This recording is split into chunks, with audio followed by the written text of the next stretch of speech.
Entonces, el día lunes, un momentito tengo que...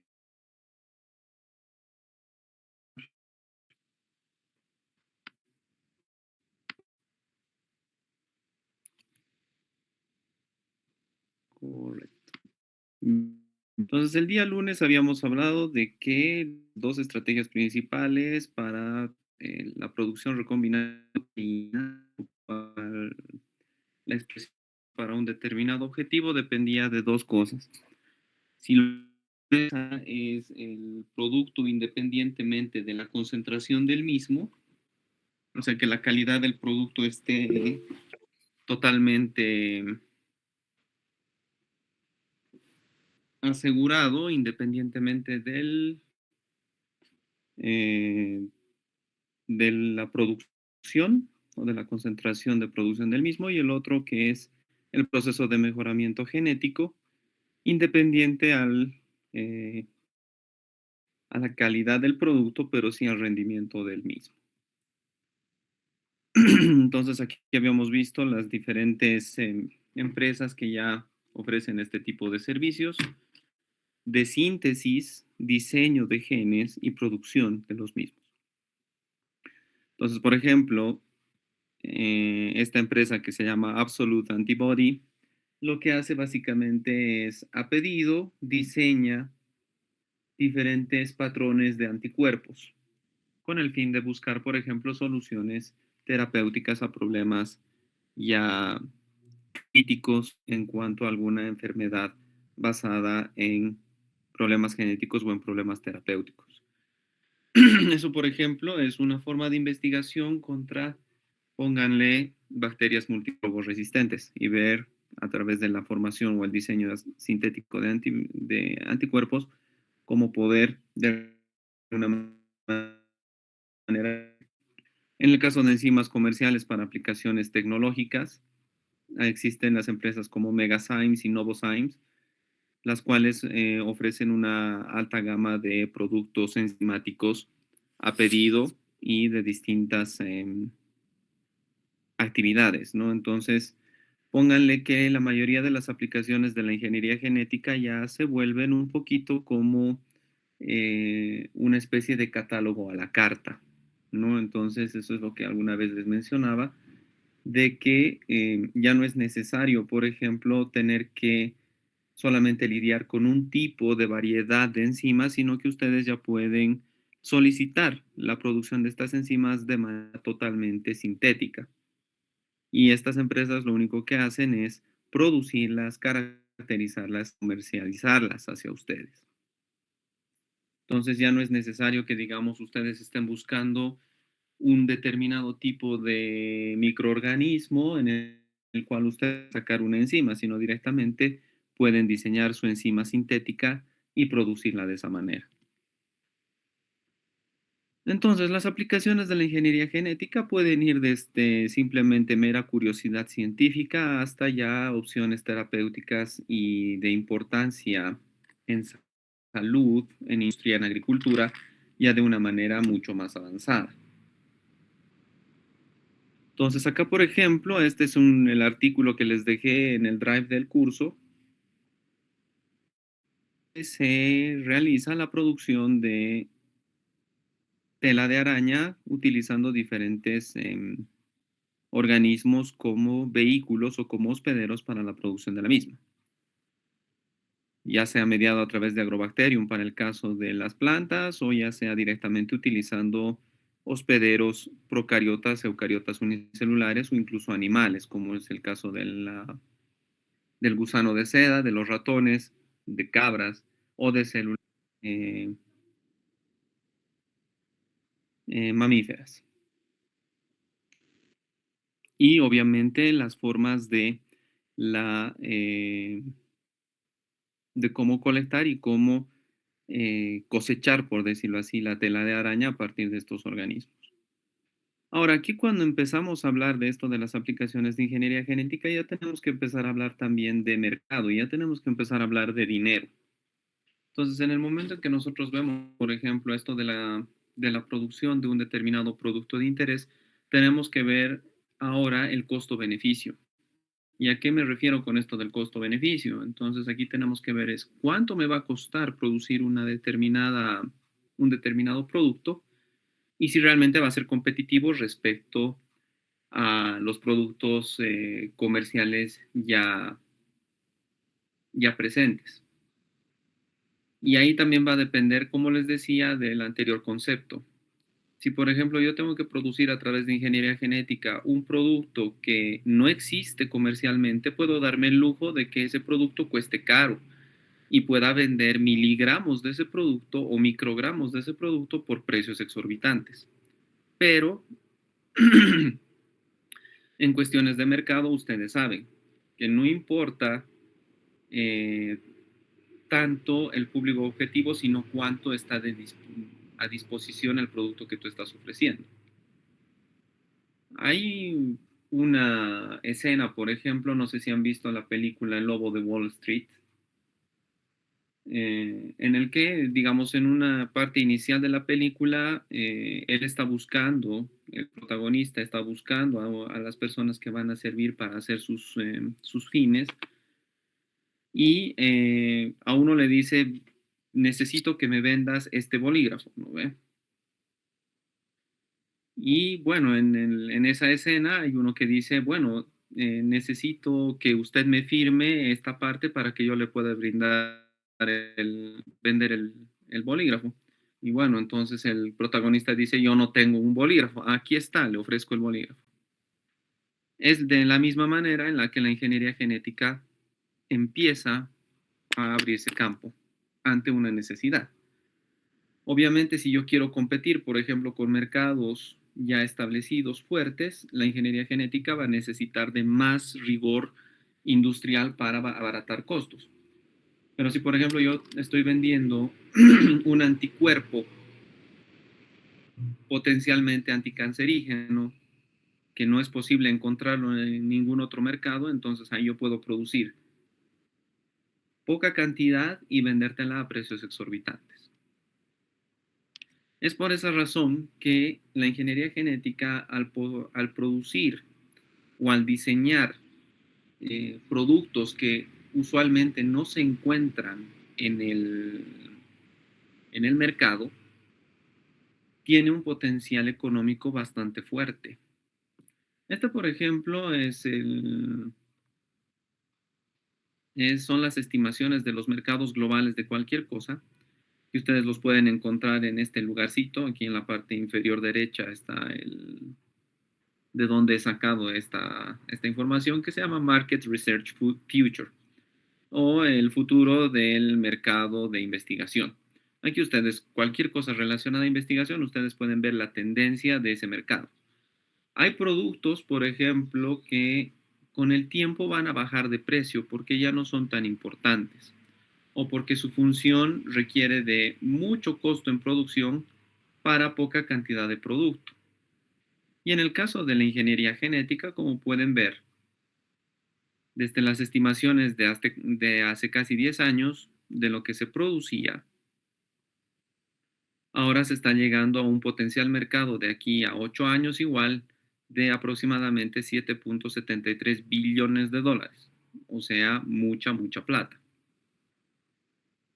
En un principio, el mercado era bastante bajo porque los productos basados en ingeniería genética eran excesivamente costosos. Entonces, obviamente, al ser costoso no es viable o no es disponible para cualquier bolsillo.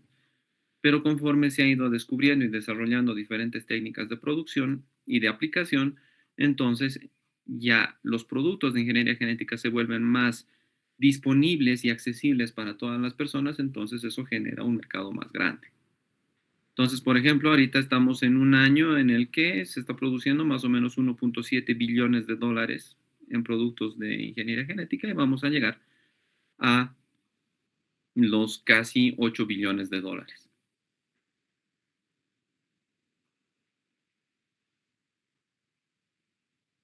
Ahora miren este artículo que es, o esta tabla de este artículo científico que está acá, que es de este año, por si acaso miren, ha salido en enero de este año, así que no son datos completamente, digamos, pasados o fuera de moda, o de fuera de tiempo, por decirlo así, en el cual se está viendo los eventos biotecnológicos más conocidos como transgénicos circulantes en los distintos países en el mundo. Y en su momento yo se los dije que sorpresivamente el país que más organismos genéticamente modificados ha adoptado y está empezando a producirlos es la Argentina. Imagínense si uno se pusiera a pensar de decir, bueno, vamos con las potencias, ¿no?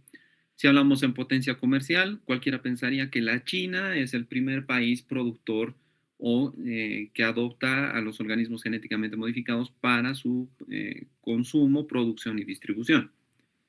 Estados Unidos, digamos, Rusia, Alemania, qué sé yo, países de la Unión Europea, Canadá. Entonces, aquí lo que podemos ver es que, por ejemplo, el país que mejor mercado tiene en todo lado, que es la China, en términos de organismos genéticamente modificados, se encuentra en el sexto puesto. La China ha adoptado los cultivos genéticamente modificados en el año 1997 e inmediatamente los ha empezado a distribuir. Solo que miren que las áreas de producción que ellos utilizan son bastante pequeñas todavía las que destina la China hacia cultivos transgénicos, pero su nivel de distribución es máximo. ¿A eso a qué nos referimos? Que lo que la mayoría de los países que producen transgénicos hacen es no consumirlos, sino exportarlos, que eso es lo que hace la Argentina. La Argentina, por ejemplo, ha empezado el proceso de cultivo de organismos genéticamente modificados hace ya 30 años, en 1996. Sus áreas de cultivo que ha destinado a estos productos es bastante grande, es de las más grandes en todo el mundo. Pero lo interesante es que todos los productos que ellos cultivan, basados en ingeniería genética y en organismos genéticamente modificados, es para distribución, no tanto para autoconsumo. Estados Unidos, miren, está súper bajo dentro de esta lista. ¿Dónde está? Ni siquiera creo que está apareciendo entre los primeros puestos, donde está Bangladesh, China, Alemania, Dinamarca, Francia, Nigeria, Pakistán, Filipinas, Polonia. Aquí está. Está Estados Unidos en el puesto 25. Han sido los primeros que han adoptado los cultivos transgénicos, pero no son productores muy grandes de este tipo de agricultura. Entonces, aquí como pueden ver, la potencialidad económica está dada y no es necesariamente directamente proporcional a la economía de un país. ¿A qué se debe esto? Simple, si ustedes quieren ver el potencial económico agrícola de la ingeniería genética, no tenemos que basarnos tanto en la potencialidad de la ingeniería genética, sino también de qué ambientes necesitamos para poder optimizar la producción del producto de interés. Pónganle que en el caso de los países del hemisferio norte, ellos tienen estacionalidades muy marcadas, inviernos excesivamente fríos y veranos excesivamente calientes, lo cual limita, por ejemplo, tener un cultivo de año redondo dentro de sus territorios. ¿Qué es lo que ocurre en la Argentina? La Argentina es un país tan grande y tan extenso, digamos, en longitud, que la parte norte, por ejemplo, de la Argentina tiene climas un poco más benignos para la producción porque las diferencias entre invierno y verano no son tan marcadas. Y por otra parte tienen lugares en el sur donde el verano y el invierno son totalmente contrastantes. Entonces, para la producción de plantas transgénicas, por ejemplo, el clima argentino es mucho más conveniente que el clima de los Estados Unidos. Peor todavía si hablamos de países como Finlandia, Suecia, Alemania, donde tienen igual inviernos excesivamente marcados. Otro que es interesante ver en este lugar es el Perú. El Perú también ya ha empezado a producir cultivos transgénicos. Y a pesar de que no hay muchos datos, ya aparece que el nivel de distribución es parcial. Entonces, dos de nuestros vecinos muy fuertes, de hecho tres, porque Brasil es el país cuarto en producción de estos transgénicos, ya están en una producción escalada y ya bien establecida de estos productos transgénicos. Y nosotros, como somos eh, poco productores de cuestiones agrícolas, tenemos que importar muchos productos. Entonces, lo más probable es que la mayoría de los productos que nosotros consumimos de importación provenientes de Perú, de Brasil y de la Argentina, de alguna manera ya estén influenciados por los organismos genéticamente modificados. Entonces, acá, ¿cuál es el desafío de nuestro país? Nosotros también deberíamos establecer nuestro propio mercado de organismos genéticamente modificados. Nuestro país tiene climas para producción de todo lo que nosotros querramos. Si necesitamos climas más secos, podemos venir al altiplano. Si necesitamos climas más áridos, nos vamos a Potosí. Si necesitamos climas excesivamente húmedos, nos podemos ir a los Yungas, a Chapare. Si necesitamos climas excesivamente calientes, podemos irnos a Pando, Beni, Santa Cruz. Entonces nosotros tenemos climas para adaptación de cualquier tipo de organismo genéticamente modificado y podemos de esa manera abrir mercados. Solamente falta voluntad económica, nada más.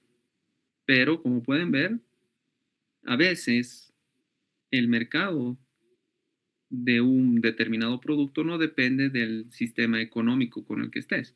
Argentina sigue sumida en una crisis económica, pero aún así es el primer productor de organismos genéticamente modificados. ¿Por qué? Porque ven la oportunidad.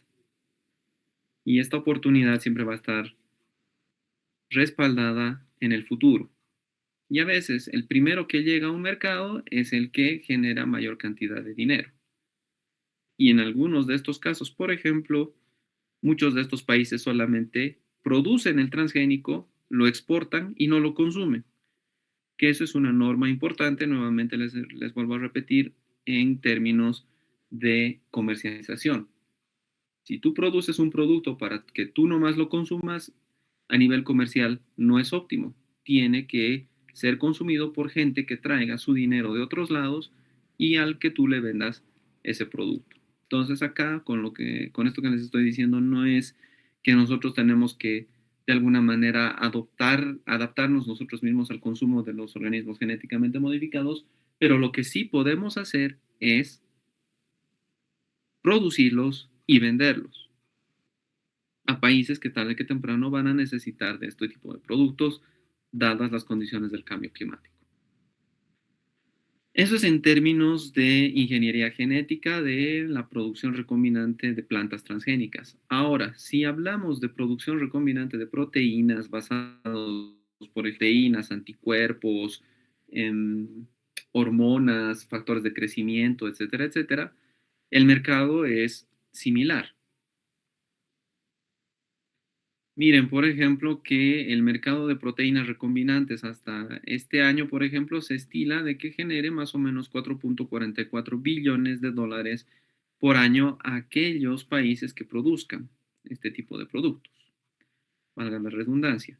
Y en 8 años se planea más o menos de que o en 6 años, se plantea de que este monto de dinero se duplique hasta casi 9 billones de dólares por la comercialización de proteínas recombinantes.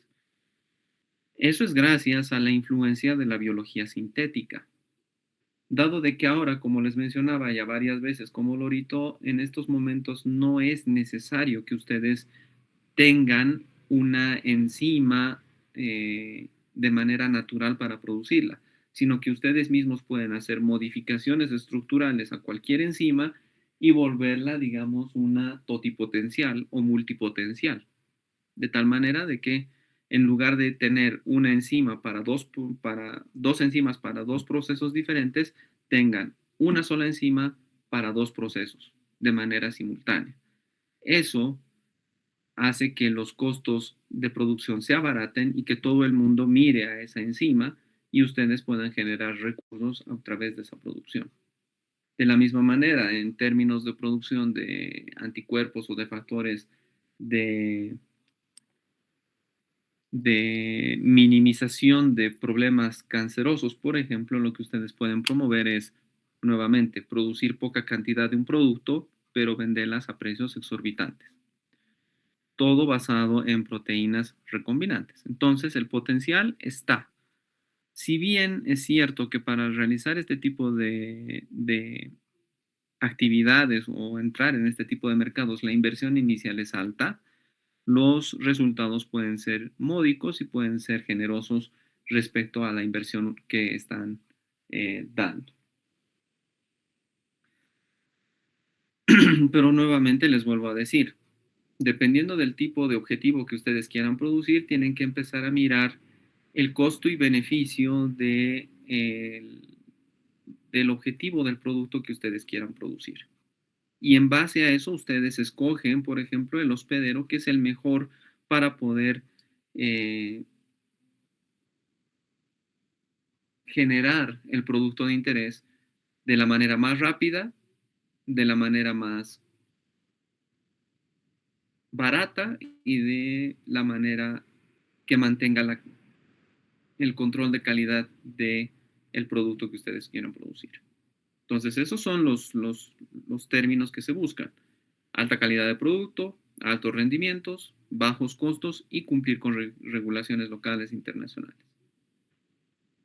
Ahora, por ejemplo, en términos del producto, yo me pongo en el término o en los zapatos de un empresario. Como empresario quiero garantizar una alta calidad de mi producto, tener alto rendimiento, que no me cueste mucho, ganar mucho dinero y cumplir regulaciones para que no me molesten los gobiernos con sus regulaciones. Entonces, si yo quiero producir una proteína, por ejemplo, un anticuerpo, y quiero una producción rápida del mismo, entonces acá voy a escoger una bacteria por encima de una levadura, por encima de una planta, por encima de una célula animal o por encima de un animal transgénico. Si quiero o si quiero optimizar mis costos de operación, por ejemplo, ahí la bacteria no me sirve. Ya habíamos visto por qué. Porque tenemos, para cosechar las proteínas, tenemos que muchas veces deshacernos de la biomasa. Entonces, si quiero un costo de operación rendidor a largo tiempo, entonces mejor produciré mi proteína en una planta, en lugar que en una bacteria o en un animal. Lo mismo me ocurre si es que quiero, digamos, invertir mi dinero. ¿Qué es más sencillo para invertir dinero, para tener desarrollo a largo plazo? Mejor es utilizar plantas. Lo peor que puedo utilizar en este caso, por ejemplo, son líneas celulares. ¿Por qué razón? Porque las líneas celulares mamíferas requieren de un costo extra solamente manteniendo el tejido, costo que ustedes quieran adicionarle en el momento de producir su proteína particular. Cambio en una planta, nuevamente, ¿qué es lo que necesita la planta? Suelo, CO2 y sol para poder ser más rendidor. ¿Qué pasa si quiero producir una proteína con una regulación post-traduccional en el que esta regulación post-traduccional, por ejemplo, tiene que ser específica para uso en humanos, como es el caso de la glicolización? Entonces, ahí, por ejemplo, el que menos me sirve son las bacterias, porque las bacterias no tienen este tipo de regulaciones post-traduccionales. Pero, por ejemplo, un animal sí va a tener estas regulaciones post-traduccionales. Y al ser animales y a producir proteínas humanas, entonces va a ser más homóloga la producción. Entonces ahí me conviene más producir mi proteína en un animal que en una planta. Lo mismo si estoy viendo de un diseño o de el ensamblaje multiproteínico. Eso va a ser mucho más sencillo en organismos eucariotas superiores respecto a los procariotas sencillos. Lo mismo en términos de plegado de proteínas, donde, por ejemplo, las líneas celulares mamíferas van a ser más útiles que una bacteria. Y en términos de seguridad y en términos de escalabilidad, de igual manera las plantas me sirven mejor que los otros hospederos. Entonces, estas cosas también son necesarias tomarlas en cuenta para la producción escalar de estos productos.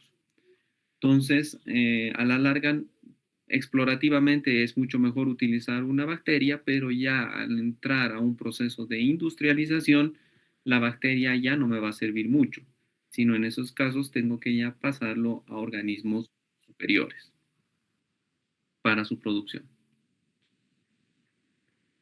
Y entonces aquí podemos ver, por ejemplo, dependiendo del sistema de expresión, ya sea una procariota, una eucariota unicelular, el sistema del baculovirus, que ya han visto cómo es, o en células mamíferas, cuáles son las ventajas que tienen y cuáles son los desafíos o desventajas que tienen. Por ejemplo, los organismos procariotas se caracterizan por tener bajos costos, expresión rápida, eh, fácil escalamiento y es el más utilizado de los hospederos para la producción recombinante de proteínas. Lastimosamente tiene todavía dificultades, mucha producción de cuerpos de inclusión, pérdida o no tiene la capacidad de realizar eh, regulaciones posttraduccionales, por ejemplo, las glicolizaciones que veíamos en la anterior diapositiva, y es dificultoso producir proteínas muy grandes en estos sistemas pequeños. ¿Para qué se utiliza en la actualidad? Por ejemplo, se la utiliza para producción de proteínas bacterianas, producción de proteínas antígenas, producción de citosininas y producción de enzimas en general. El caso de las levaduras tiene casi las mismas ventajas que la E. coli, pero tiene menos dificultades en su producción respecto a los procariotas. ¿A qué nos referimos con glicolización impropia? Resulta ser de que cada organismo tiene patrones de glicolización distintos. O sea, las levaduras sí pueden glicolizar una proteína, sí, pero las va a glicolizar en términos de lo que es útil para las levaduras. Entonces, hacer modificaciones ya un poquito más estructuradas para la glicolización va a requerir de ensayos extra dentro de estos organismos. Y a las levaduras les encanta mucho la manosa, entonces siempre buscan glicosilar cualquier proteína utilizando manosa, y a veces eso no es lo que uno necesita. Y la producción que se está haciendo con las levaduras es exactamente la misma que se está haciendo con E. coli. En el caso de los sistemas del baculovirus, que ya hemos visto y que ya ustedes saben cómo funciona, sirve para producción de proteínas grandes, para proteínas solubles, son útiles para la producción de proteínas tóxicas y si te permiten las regulaciones posttraduccionales. Sin embargo, el problema es que para la producción de este tipo de proteínas, las condiciones de cultivo son mucho más demandantes y la glicolización no es tan efectiva. Pero, por ejemplo, utilizando el baculovirus, que es lo que hemos visto, podemos producir proteínas de citoplasma, proteínas tóxicas, proteínas transmembrana, proteínas para secreción y quinasas. Las quinasas, por ejemplo, son de mucha importancia para qué tipo de procesos biológicos. Por ejemplo, para regulación de los ciclos celulares. Ustedes saben de que todas las proteínas envueltas en las fases de los ciclos celulares están guiadas por quinasas. Entonces, tener distintos tipos de quinasas pueden de alguna manera promover regulaciones, por ejemplo, de problemas cancerosos, porque al final de cuentas, no se olviden de que el cáncer no es nada más que una desregulación del ciclo celular, en parte. Entonces, pueden hacer la producción de las enzimas que pueden de alguna manera mitigar este proceso de desregulación del ciclo celular utilizando este baculovirus. Y las células mamíferas, o sea, las líneas celulares, ya te permite tener casi todas las posibilidades de producción, solamente que el gran problema es el costo de las condiciones de cultivo. Entonces, dependiendo de qué es lo que necesitemos producir, vale la pena invertir en este tipo de hospederos o quizás es mejor utilizar algunos más sencillos. Entonces, en las células mamíferas podemos producir proteínas de secreción, dominios transmembrana o anticuerpos o fragmentos de anticuerpos. ¿Cuánto costaría en realidad producir una proteína recombinante? Acá, por ejemplo, vemos una tortita de una producción de un determinado, si no me equivoco, creo que esto es un anticuerpo. El M12 es un anticuerpo. A ver.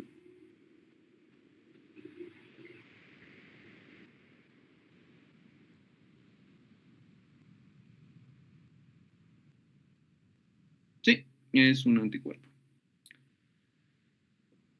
Aquí, por ejemplo, en esta tortita podemos ver cuánto me costaría producir 1 gramo de este anticuerpo para que sea rendidor económicamente. Generalmente, cuando hablamos de producción recombinante de proteínas o de cualquier producto biotecnológico, lo que más cuesta es el downstream processing.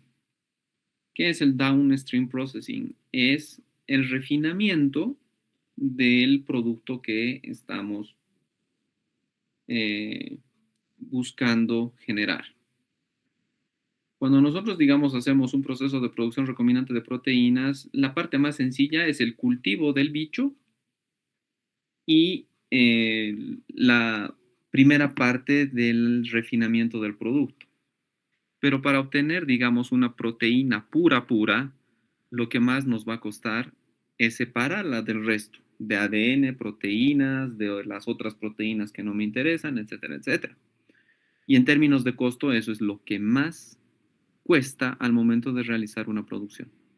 Y eso es lo que ustedes tienen que evaluar al momento de generar, por ejemplo, un mercado al producto que ustedes estén buscando. En este caso, por ejemplo, este anticuerpo se lo ha producido en una planta transgénica. Aquí está el cultivo de la planta transgénica que me está produciendo este anticuerpo M12. El cultivo de estas plantas representa solamente el 16% del costo total de la producción del transgénico o del anticuerpo. El pagar al personal que va a operar y que va a realizar la producción de este anticuerpo representa solamente el 22% del total de la inversión. Y lo que más cuesta es los costos operativos de la purificación del anticuerpo, que me gasta el 62% de mi inversión. ¿Eso qué quiere decir? Que si yo, digamos, soy un empresario y tengo 100 bolivianos, de esos 100 bolivianos, 16 bolivianos me cuesta cultivar la planta. 22 bolivianos me cuesta pagarle a los científicos o a los responsables de mantener esta planta en buenas condiciones. Y 62 bolivianos es lo que me va a costar obtener el producto de interés. Entonces, para la producción de este anticuerpo, ha demorado 10 semanas el crecimiento de la planta.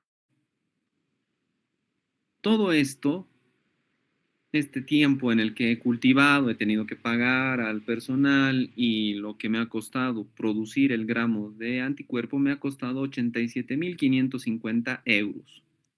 Entonces ya más o menos ustedes haciendo una regla de 3 pueden ver más o menos cuánto es el costo operativo de cada una de estas partes.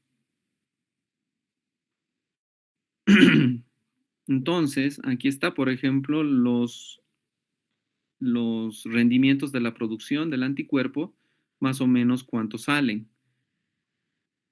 por planta, ¿ya? Más o menos obtengo como 400 microgramos por gramo de planta.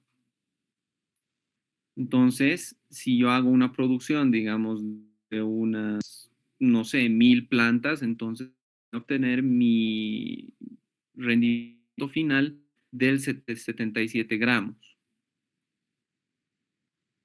donde casi todo se me ha ido en el downstream processing, nuevamente les vuelvo a decir. Entonces, haciendo toda la sumatoria de todos los costos, todo el tiempo y todos los materiales, 1 gramo de este anticuerpo, para que sea rentable en el mercado, tiene que costar 1.137 euros. 1 gramo, imagínense. Si esta proteína, por ejemplo, se la puede producir de una manera diferente por menor precio, en ese caso la ingeniería genética no me sirve porque estoy vendiendo algo que es más caro que algo que ya está accesible comercialmente y que es mucho más barato. Entonces, en ese sentido, esta producción no me serviría. Pero, ¿qué pasa si nadie en el mundo produce este anticuerpo? Entonces, si quieres 1 gramo de esta proteína, bueno, me tienes que pagar mínimo 1.137 euros.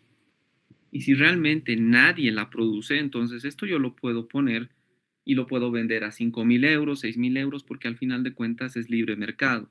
Necesitas, págame. No puedes pagarlo ni modo. Así es la vida. Entonces, eso es lo que uno siempre tiene que mirar al momento de tratar de comercializar no solamente un producto de ingeniería genética, sino de cualquier emprendimiento que ustedes tienen que o que ustedes quieran generar. Y ese, por ejemplo, es el gran problema, que eso lo vamos a ver en el tema de biorefinería, de tratar de reemplazar, por ejemplo, los combustibles fósiles con biocombustibles, como etanol o biodiesel y todo lo demás. El biodiesel, por ejemplo, se lo quiere hacer a través de ingeniería genética, utilizando soya transgénica.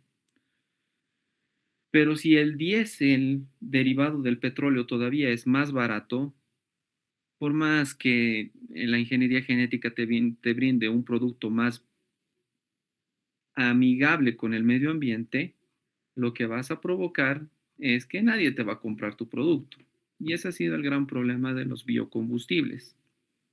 Y por eso es que todos los grandes países han migrado hacia las matrices electrónicas para generar eh, automóviles o maquinarias, basadas más en electricidad que en combustibles fósiles y peor aún que biocombustibles.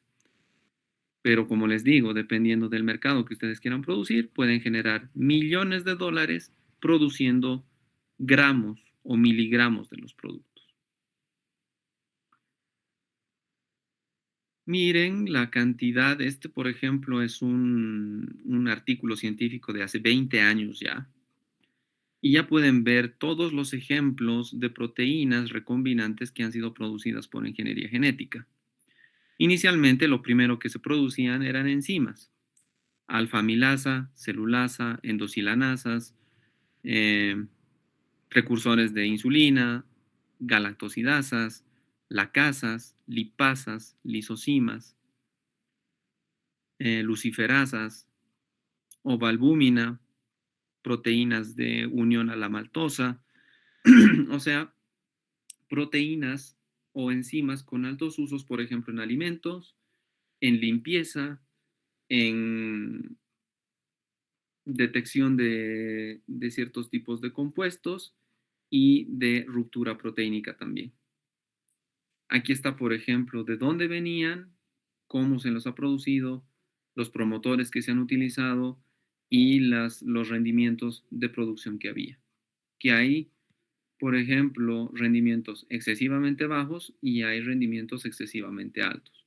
Pero nuevamente les vuelvo a decir, si ustedes tienen un producto novedoso que no lo encuentran en ningún lugar, no importa si producen poco, van a vender por mucho.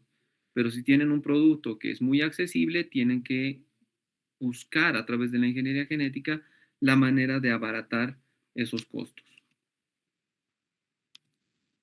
Aquí está, por ejemplo, la segunda parte de la tabla de otro tipo de enzimas que se producen a través de ingeniería genética. Todo con usos alimenticios de manera directa o indirecta, que ya lo habíamos visto, los triángulos esos de ingeniería genética, que dice que este producto tiene en alguno de sus estadios de producción ha sido producido por organismos genéticamente modificados, generalmente se refiere a este tipo de productos. Por ejemplo, para la elaboración del pan, muchas veces se utiliza silanasa para ablandar la masa y humidificarla más. Entonces, generalmente esas silanasas son producidas de manera recombinante. La silanasa, nuevamente, estructuralmente sigue siendo la misma que el organismo original, solamente que la forma de producción ha sido realizada por un organismo genéticamente modificado.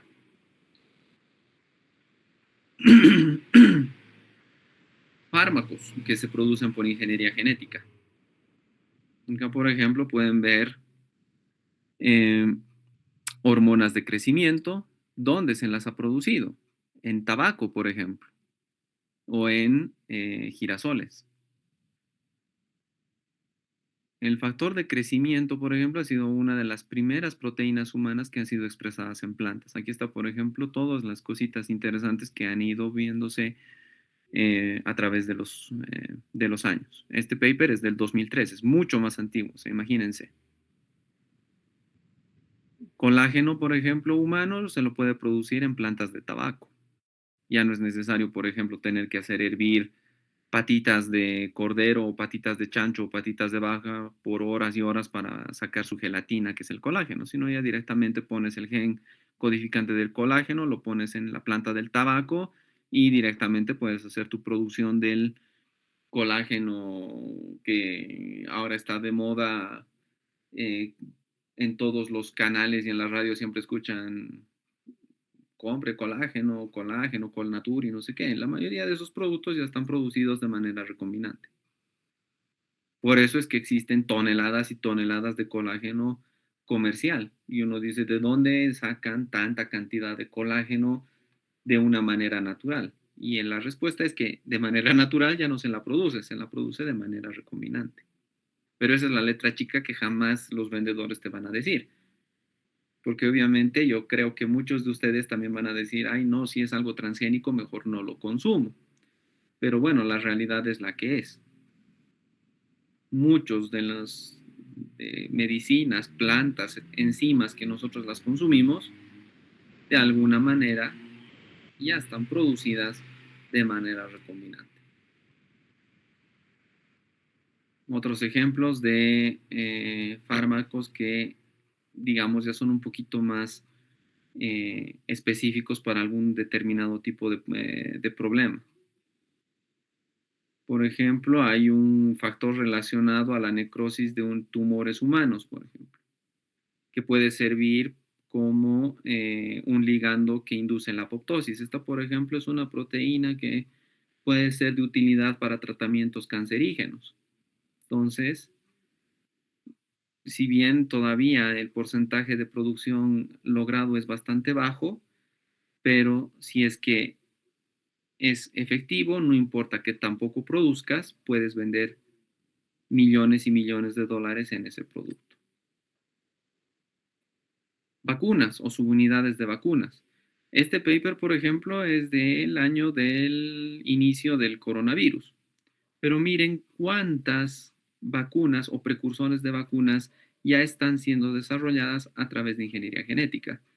Tienen, por ejemplo, precursores de una vacuna para malaria, para el dengue, para la chikungunya, que esas son, por ejemplo, eh, enfermedades propias de nuestro lugar, para el Chagas, para la tuberculosis, para la bordetelosis, que por ejemplo es un tipo de vacuna para la bordetela, que es una bacteria creo bastante común y bastante infecciosa.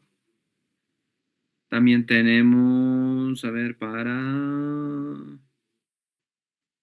las enfermedades de boca, del pie y de la mano, que son, digamos, enfermedades bien comunes en los países desarrollados. Y entonces aquí pueden ver el tipo de organismo que se utiliza, el vector plasmídico que se utiliza y para qué sirve.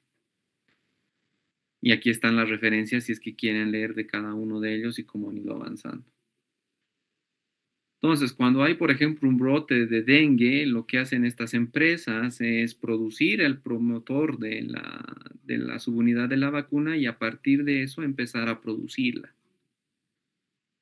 Eso es lo que, por ejemplo, decían del coronavirus, ¿no? Que el coronavirus ha sido una enfermedad creada por las farmacéuticas para que las propias farmacéuticas elaboren la vacuna y nos vendan la vacuna. Generar un problema para venderte la solución. Ese es un tipo de biotecnología, créanme o no, es un tipo de biotecnología, que es la biotecnología negra, que es la biotecnología más o menos basada en cuestiones turbiecillas de la biotecnología. Pero aquí están los resultados. O sea, si digamos en algún momento entramos en un proceso exacerbado de chikungunya, por ejemplo, y necesitamos una solución pronto, pueden ver de que los promotores de la solución, subunidades de vacunas que nos pueden servir para resolver el problema.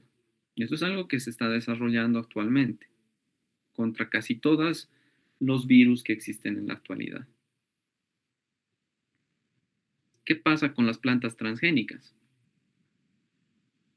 ¿Cuáles están circulando? Miren que América como continente es el continente que más produce plantas recombinantes o plantas transgénicas. Estados Unidos produce, por ejemplo, maíz, soya y algodón transgénico. Brasil produce soya y maíz transgénico. Argentina, maíz y soya transgénica.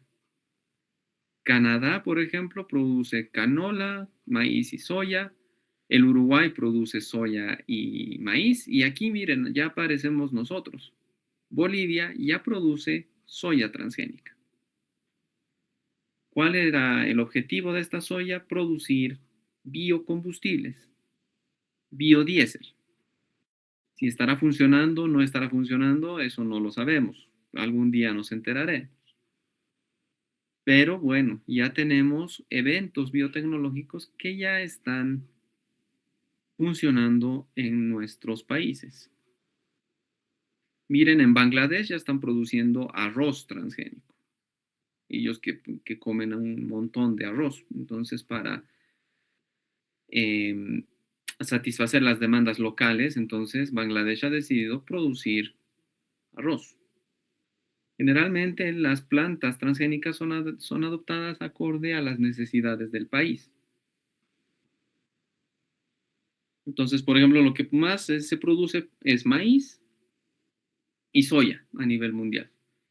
¿Por qué soya? Soya sirve como alimento de animales, sirve para alimento de vacas, para los alimentos de los pollos, para la ganadería o para la avicultura. Por eso es que utilizan soya transgénica para poder eh, llenar las necesidades de otros sectores productivos de los países, en este caso el ganadero. ¿Para qué más se utiliza la soya, por ejemplo? Se utiliza para aceites, se utiliza para salsas soyas, etcétera, etcétera. Entonces, al ser la soya un producto muy benigno, muy amable, entonces obviamente la producción del mismo tiene que expandirse. El maíz, ¿para qué puede servir el maíz? ¿Todos comemos maíz harto? Sí. ¿De manera directa e indirecta? Sí. Lo consumimos no solamente de manera directa como parte de un alimento, sino también, por ejemplo, para la harina de maíz. Se utiliza también para determinados productos derivados del maíz, aceites, lubricantes, em, resinas. Entonces, desde ese punto de vista, también el mercado del maíz es bastante amplio. Algodón, bueno, ya todo el mundo ya nos podemos dar cuenta para qué utilizamos el algodón, para la industria textil. Y entonces en la de estar produciendo algodón que dependa del clima, que haya buenas condiciones de humedad, de riego, podemos utilizar algodón que me va a dar el mismo producto, pero con mayores productividades. Estas, por ejemplo, son variedades de plantas que tienen resistencia a una plaga. Tenemos papa resistente a gusanos, raíz, tenemos arroces resistentes al lepidóptero. ¿Sí hay alguna pregunta? ¿O quién está entrando? Ah, perdón, un segundito, he tenido que admitir a un compañero. Tenemos incluso tabaco que es resistente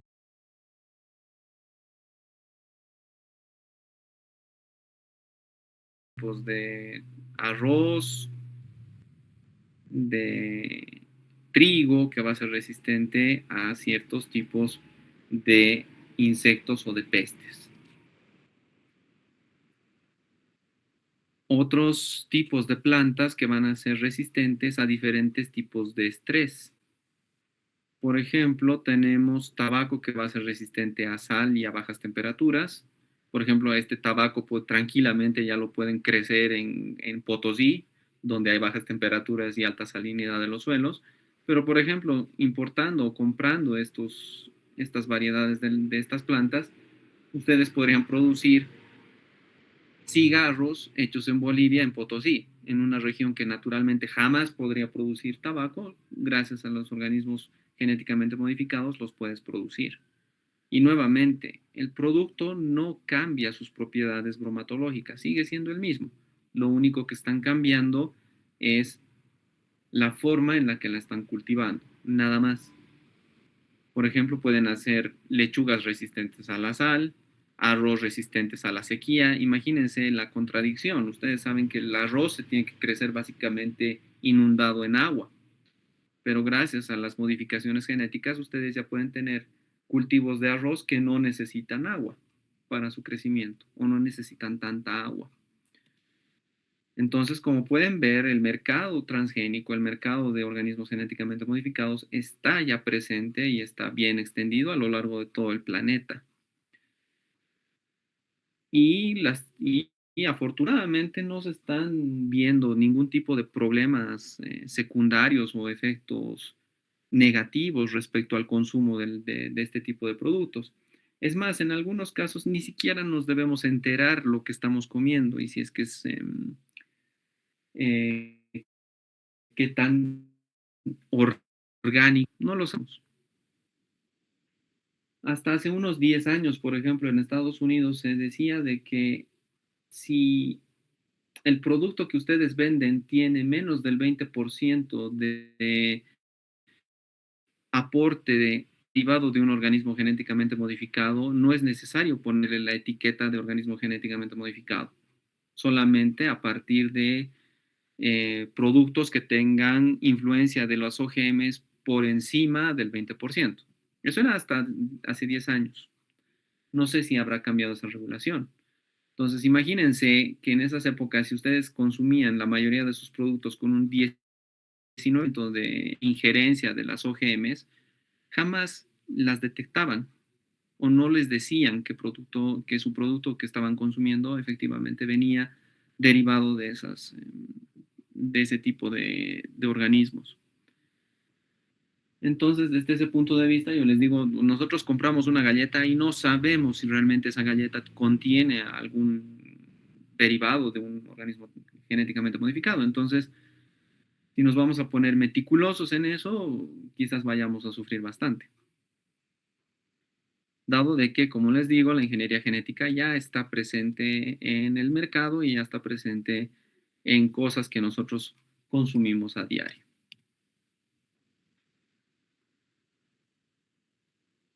Ahora, si bien, digamos, existen partes de la ingeniería genética que son todavía muy controversiales, como es el caso de los transgénicos o de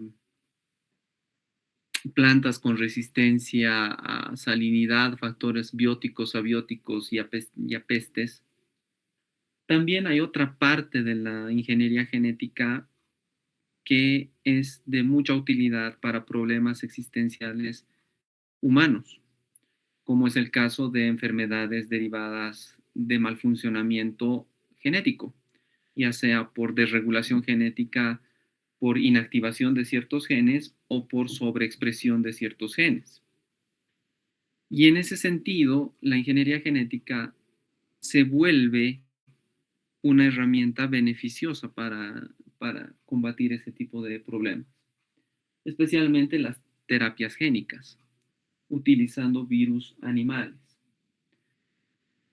Entonces, la terapia génica no es nada más que un método por el cual el material genético de interés es insertado a través de un vector hacia el organismo hospedero con el fin de reparar un daño a nivel del DNA. Este daño a nivel del DNA puede ser, nuevamente les digo, por sobreexpresión de un gen o por inexpresión de un gen, si existe el término inexpresión. O sea, básicamente sobreexpresión de un gen es cáncer y una enfermedad en la que, por ejemplo, no se expresa un gen, por ejemplo, el de la insulina, que te puede llevar a la diabetes tipo 1. Y las estrategias de ingeniería genética basada en terapias génicas van en esos dos elementos, en la complementación genética o en la edición genética. La complementación génica es añadir un gen faltante que causa una anormalidad y la otra es la edición genética, que es corregir un gen a causa o que causa una enfermedad. Para esto entonces se utilizan vectores virales y obviamente como tienen que ser virus que identifican o que son más comunes para mamíferos, por eso es que se buscan vectores basados en virus animales, dado que estos vectores virales reconocen a las células anormales respecto a las normales y dado que también estos virus pueden ser más fácilmente utilizados para reparar daños de los hospederos comunes como seríamos nosotros. Los virus animales y en realidad los virus en general a veces son muy benignos. ¿Por qué razón? Porque hay virus que, por ejemplo, te pueden llegar a identificar un tipo de célula, pero si esa célula, por ejemplo, está maleada en algún tipo de daño, esos virus ya no son capaces de reconocerla. Entonces, a veces estos vectores también sirven como indicadores de la enfermedad. Por ejemplo, si quieren reconocer un daño hepático, lo inyectan con un determinado tipo de virus y si el tejido hepático está dañado, entonces el virus no es capaz de infectarlo. Entonces ahí es donde se identifica en qué sector del hígado es que se presenta esta anomalía. Eso, por ejemplo, se puede hacer para hay biopsias. Me estaba olvidando. Entonces, técnicamente la terapia genética busca curar enfermedades provocadas por la falta o disfunción de un gen. Es introducir el gen faltante a un vector viral y ese vector viral, en este caso, que puede estar en el cerebro o en el hígado, este vector va a reconocer ese tipo de células y va a promover la inserción de ese material genético al interior de la célula o de las células dañadas para corregir el daño que se ha producido. Y los virus animales para terapias genéticas han sido ya utilizadas sobre células cancerosas humanas ya desde los años 60, o sea, hace casi 60 años atrás, 70 años atrás. ¿Por qué, digamos, este tipo de terapias son las que están más adelantadas en términos de ingeniería genética y de organismos genéticamente modificados? Porque son, de alguna manera, mecanismos modernos, de última opción para tratar de curar alguna enfermedad. Ustedes saben, bueno, lo han leído y lastimosamente en nuestras profesiones vamos a tener que lidiar con eso.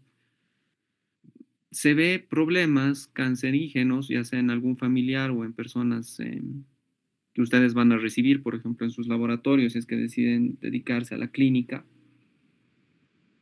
en el que van personas con cáncer que ya están en un nivel canceroso bastante terminal. Y para esos casos, por ejemplo, muchos médicos ya ofrecen terapias alternativas. Les dicen, miren, hay un medicamento que está siendo desarrollado a través de transgénicos, pero que está dando resultados interesantes. Y estos resultados interesantes pueden ser, puede, digamos, alargar su vida unos 6, 7 meses más. No sé si usted quisiera optar por por esas terapias alternativas. No le aseguramos de que van a ser efectivas, pero a la posición en la que está le puede dar un poquito más de tiempo de vida. Entonces, generalmente las personas acceden a ese tipo de terapias. Y obviamente para los científicos eso es de mucha utilidad porque vemos realmente cómo un determinado compuesto o un determinado anticuerpo funciona.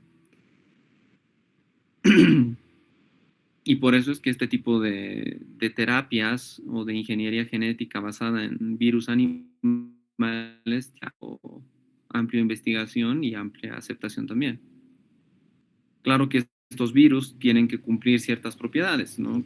No ser patógenos para humanos, solamente atacar a células cancerosas, no a las células normales, buscar un vector que sea de infección viral mínima, pero que también tenga su grado de latencia para que pueda ser efectivo a largo término. Los más conocidos, por ejemplo, que se utilizan son los virus del herpes, el arenovirus, virus agrícolas no patógenos que fueron testeados en el siglo pasado. El herpes, por ejemplo, es casi común que todos los seres humanos de alguna manera tenemos un tipo de herpes en nuestros cuerpos. El arenavirus, que por ejemplo estaba de moda antes de que llegue el coronavirus. Me acuerdo que en 2019 hubieron 5 casos de médicos que murieron en La Paz y en Cochabamba producto del arenavirus, que ahorita, digamos, debe seguir ahí avanzando el problema, pero como llegó el COVID, casi nos olvidamos de los otros problemas. Pero bueno, imagínense que el arenavirus se utiliza como medio de terapia viral. Y bueno, ahora se buscan, por ejemplo, el desarrollo de diferentes tipos de virus, como el adenovirus, el paramyxovirus, la picorna o el poxivirus, como modelos o vectores de infección especializada de distintas células humanas para, nuevamente les vuelvo a decir, reparar algún tipo de daño genético por sobreexpresión o por atenuación de expresión del gen.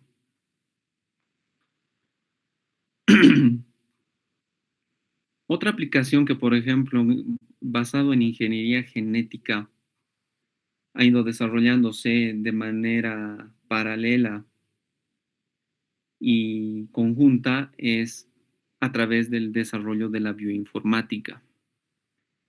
La bioinformática lo que te permite es mirar, por ejemplo, dentro de todo un metagenoma, qué genes tienes, qué expresan esos genes y cómo te pueden ayudar a descubrir, por ejemplo, alguna enzima o algún anticuerpo o algún elemento genético de utilidad para mm, llegar a la solución de algún problema en específico.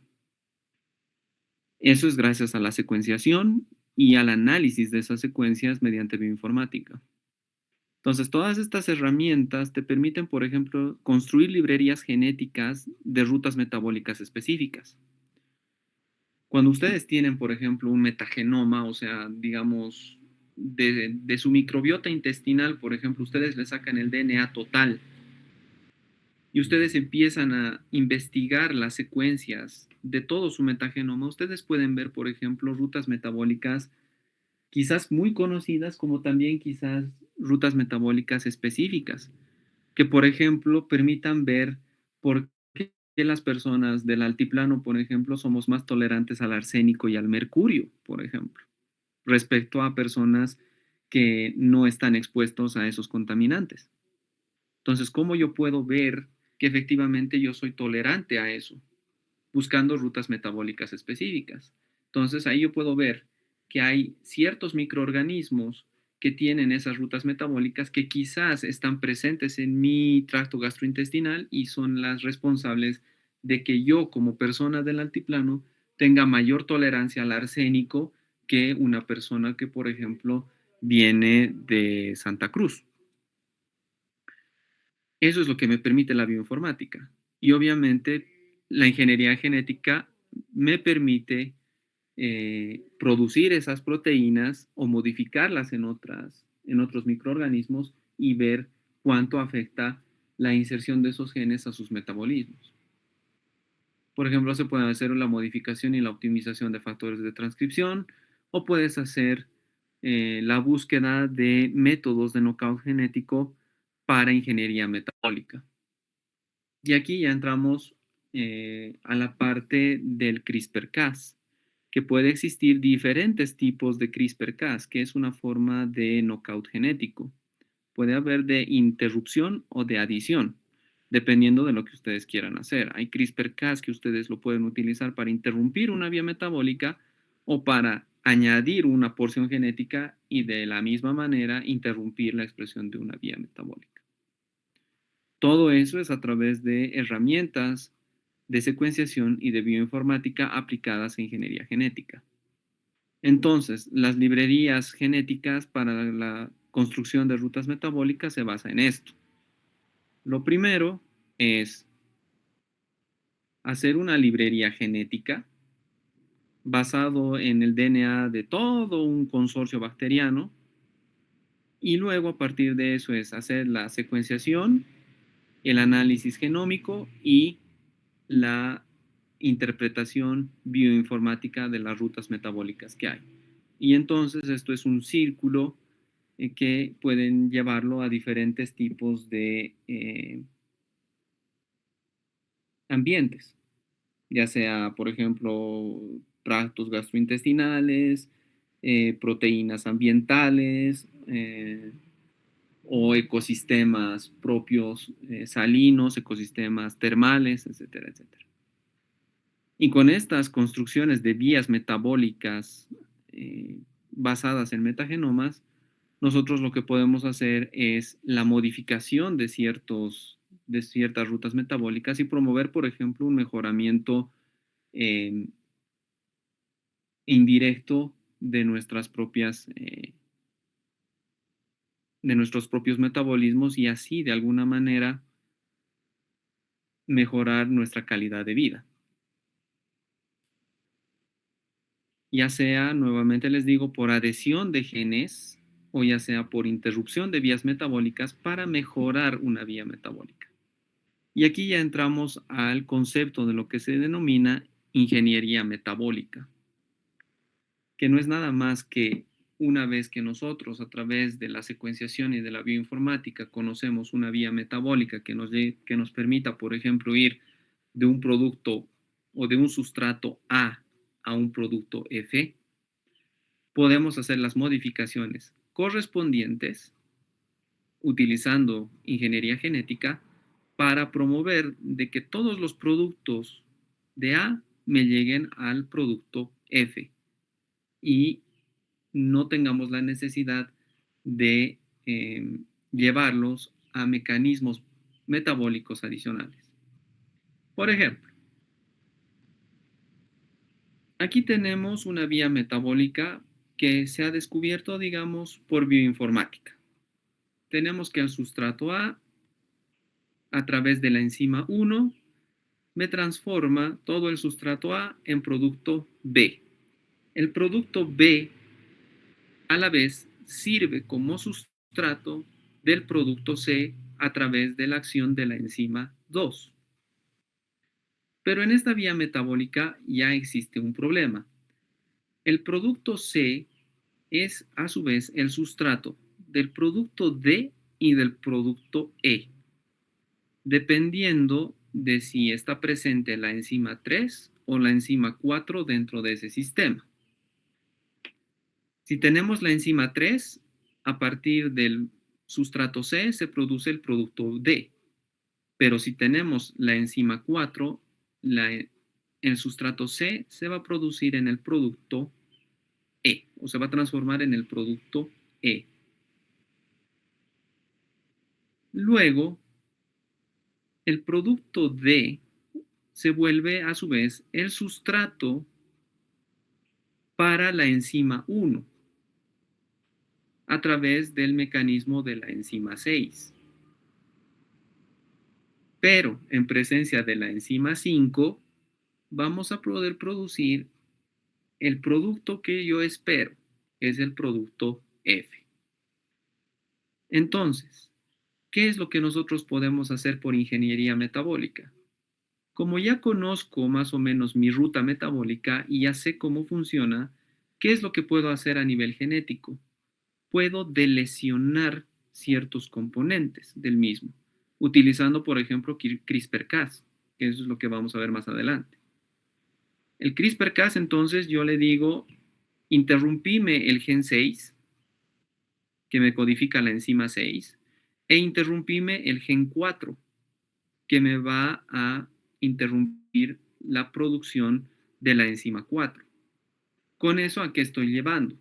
De que A me da B, B me va a dar C, C, como la vía de la enzima 4 ya está interrumpida, ya no me va a dar más producto E, sino que todo C se va a ir a darme el producto D.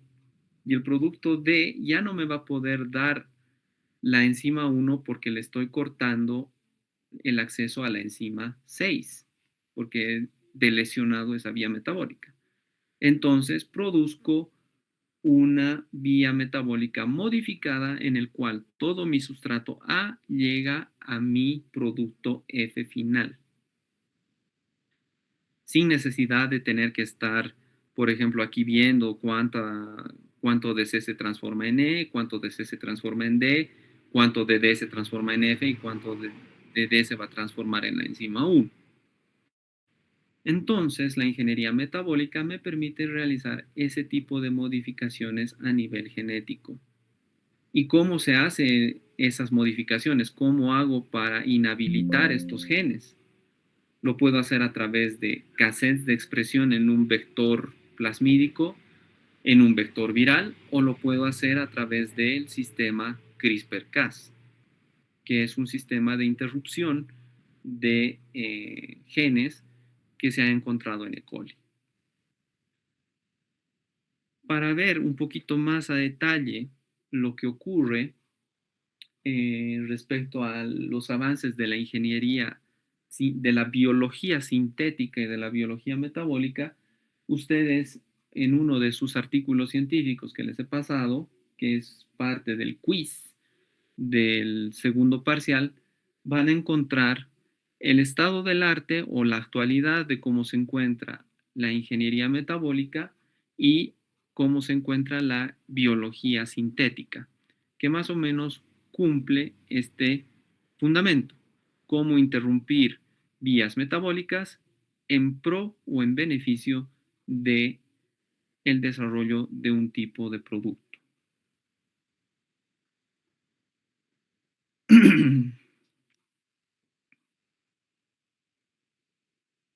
Ahora, para hacerle las interrupciones de estas vías metabólicas, como les digo, pueden poner cassettes dentro de un vector plasmídico y dentro de un vector viral.